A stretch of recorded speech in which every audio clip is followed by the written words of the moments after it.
प्यारे बच्चों, आज मैं आपको एक कहानी सुनाने जा रही हूँ और वो कहानी है चींटी और चिड़िया की। तो शुरू करते हैं कहानी। एक बार एक जंगल था। वहाँ पर एक नदी थी और नदी के पास में एक पेड़ था। उस पेड़ में एक चिड़िया रहती थी और पास में ही एक चींटी रहती थी। एक बार चींटी को बहुत ज़ोरों की प्यास लगी थी, तो वो नदी के पास पानी पीने के लिए गई।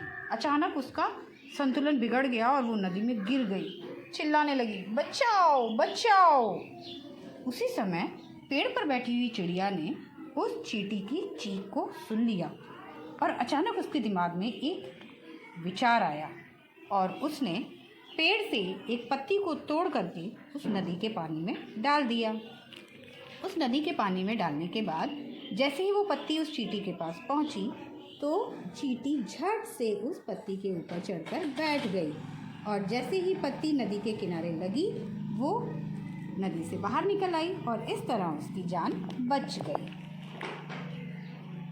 एक बार ऐसे ही था, बहुत अच्छा मौसम था, खूब अच्छी सी हवा चल रही थी और चिड़िया पेड़ पर बैठे इस प्रकृति के अद्भुत नज़ारे का आनंद ले रही थी और चींटी भी वहीं थी। अचानक चींटी ने देखा कि एक शिकारी आया हुआ है और उस शिकारी ने उस नन्ही सी चिड़िया पे जिसने उसकी जान बचाई थी उस पर निशाना साध के बैठा है। अब तो चींटी को लगा कि मुझे कुछ करना चाहिए अपनी चिड़िया को बचाने के लिए और उसने फट से उस शिकारी के पैर में काट लिया और जैसे ही काटा उसका निशाना चूक गया और निशाना चूकते ही चिड़िया को समझ आ गया और चिड़िया वहाँ से फुर्र होके भाग गई। तो इस तरह दोनों ने, चींटी ने चिड़िया की और चिड़िया ने चींटी की जान बचाई। तो दोनों मित्र हो गए और खूब खुशी से नाचने लगे और एक दूसरे के साथ मिलकर रहने लगे। तो बच्चों, इस कहानी से हमें क्या शिक्षा मिलती है?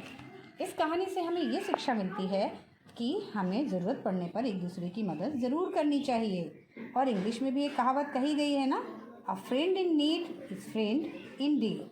तो कैसी लगी कहानी?